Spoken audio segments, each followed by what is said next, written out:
The Path of the Masters by Julian Johnson. Chapter 1. The Philosophical Background.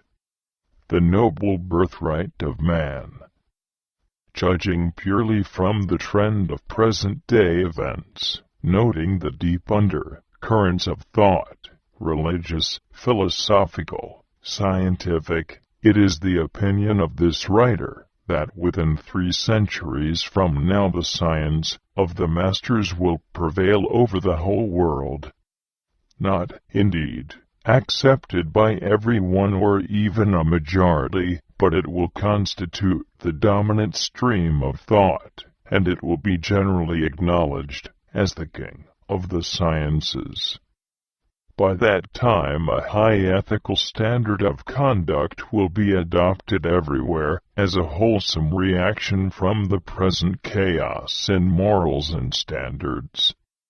This will come about by a universal increase in knowledge and an enlightened conscience. At that time the best there is in all systems of religion and philosophy will be separated from the worthless as wheat from the chaff, and a new social order will be established upon the foundation of rational and scientific demonstration.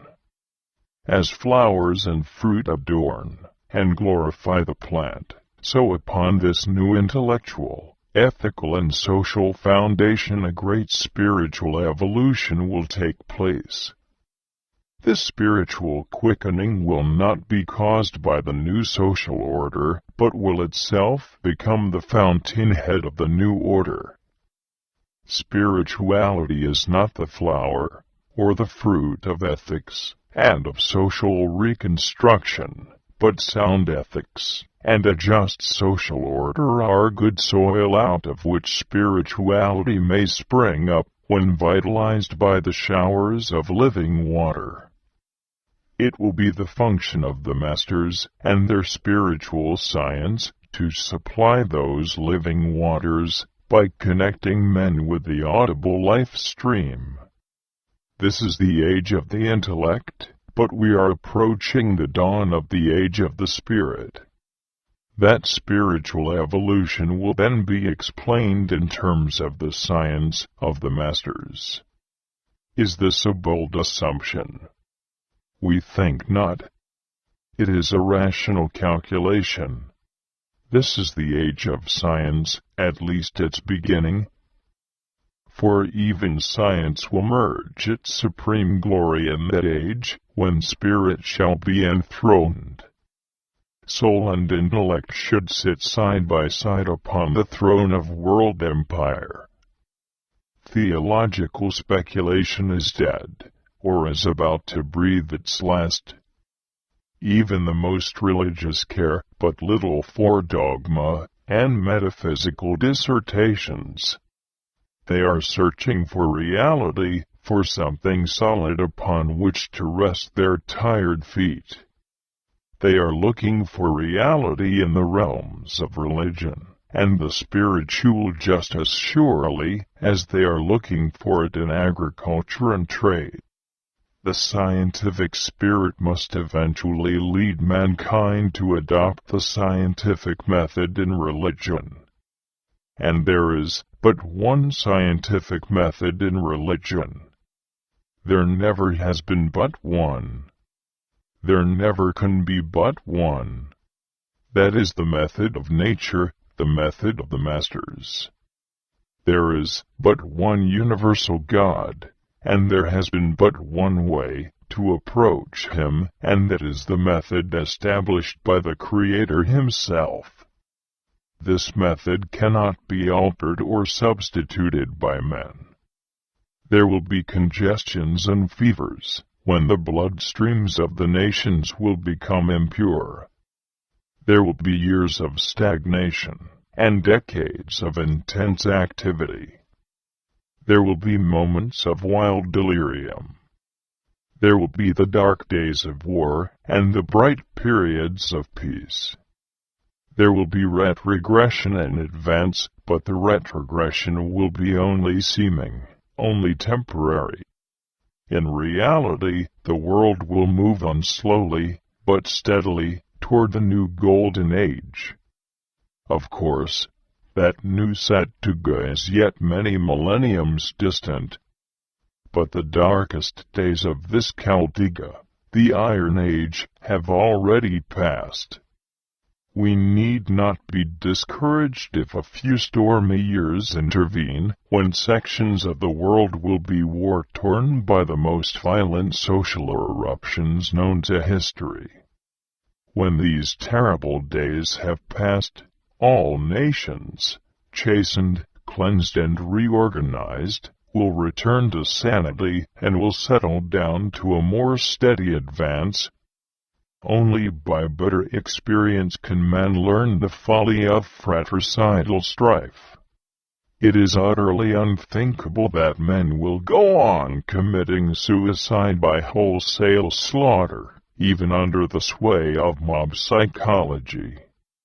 When the happy days of sound sense and scientific reconstruction shall dawn, the human race shall move with quickened pace toward the era of light.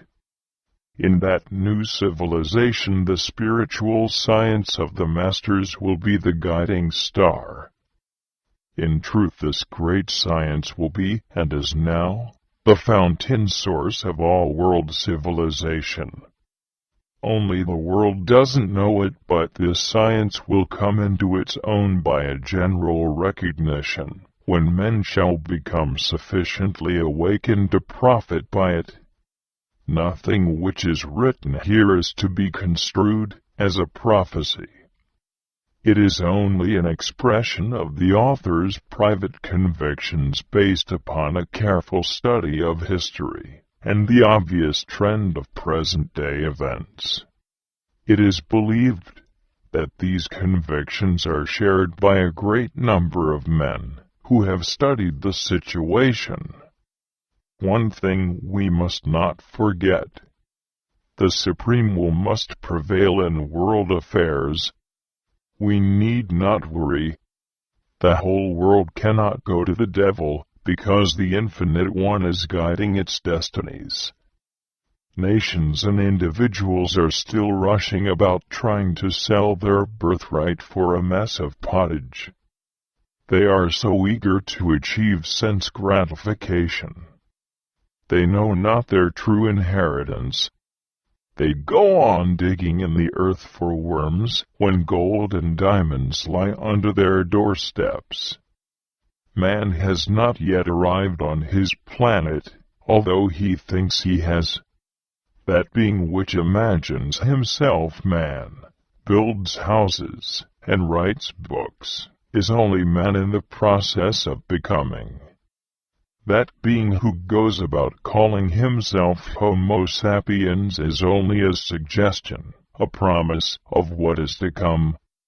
In offering this book to the world, giving for the first time a comprehensive statement of the Master's science in the English tongue, the main purpose of the writer is to help fulfill this promise. At present the idea that man has already arrived is the great illusion. But that he will arrive in due time is the finest vision of the prophet. To prepare the way for his arrival, in ever-increasing numbers, is the dominating thought of the friends of man. All men are born to an inheritance far above and beyond their wildest flights of fancy. The masters sometimes compare the soul to a beautiful queen who wanders away from her palace. Her mind becomes clouded. She lays aside her royal robes, clothes herself in rags, and becomes an associate of dirty sweepers, the lowest of the low. This is a correct picture of the situation in respect to all souls, except those who have become really enlightened by contact with a master. They have all descended from their original home in the kingdom of light. They are children of the King of Kings. But they have lost all knowledge of their origin and of their noble inheritance. Their minds have grown clouded, their perceptions dulled, and now they have not the least idea of their innate powers and possibilities. Wandering about for ages in these lowlands of Maya, they drag out a miserable existence surrounded by filth and darkness. Man's first duty, to know himself. It was, therefore, extremely appropriate that the ancient sages pointed out man's first and primary duty. The Greek philosophers said, in substance, worship the gods, if you must, but your first duty is to find out who and what you are yourself. So they wrote over the doors on their temples, Know Sotan, know thyself. And that is today the first command of the modern masters. To know oneself, however, in the meaning of that phrase, as given by the great masters, is a very different thing from the meaning given it by the modern psychologist. This fact will become apparent to the reader as he advances into this book. So long as man believes himself to be only a worm of the dust, limited and bound by the physical, he will remain so, but he is only limited and bound because he chooses to remain so. When a man gets but a glimpse of what he really is now, and especially of what he may yet become, by a little effort, that knowledge will give him the greatest possible inspiration. Men are extremely proud of their intellectual achievements, and indeed they are considerable. But lying latent in man's brain is a capacity 1,000,000 times greater than he is now using. Great scientists now assert that the average man of today uses only about 1/1,000,000th part of his brain cells. This is an amazing thing. What were those cells put there for? What then would happen? What could man not do, if he should once awaken to his possibilities, and begin to use his brain at full capacity? Who can vision such an awakening? Take the average skilled machinist, not to mention the men of greater brain capacity and education, multiply his brain action by 1,000,000, and then populate the world with such men. Truly, the real man has not yet arrived. If we but make note of only a few of the achievements of modern intelligence during the last half-century, we may begin to catch glimpses of human possibilities. We are amazed to discover such gigantic and revolutionary changes in the earth, as the diastrophic records show hidden away in subterranean rocks. But a more amazing phenomenon presents itself to the student when he takes note of the current records during his own lifetime, proving that greater changes have taken place during the last half-century in the daily life of man than in all the preceding centuries since the time of Christ. Progress has taken to the airplane. It doesn't walk anymore. It travels at 300 or 400 miles per hour, and that will soon be exceeded. Yet all of the modern achievements of man in science and invention, in control of the earth itself, and nature's forces, are as nothing when compared with what man may do when he comes consciously into his inheritance. The accomplishments of the mind, gigantic as they may now appear, are as the play of little children when compared to the possible triumph of the liberated soul.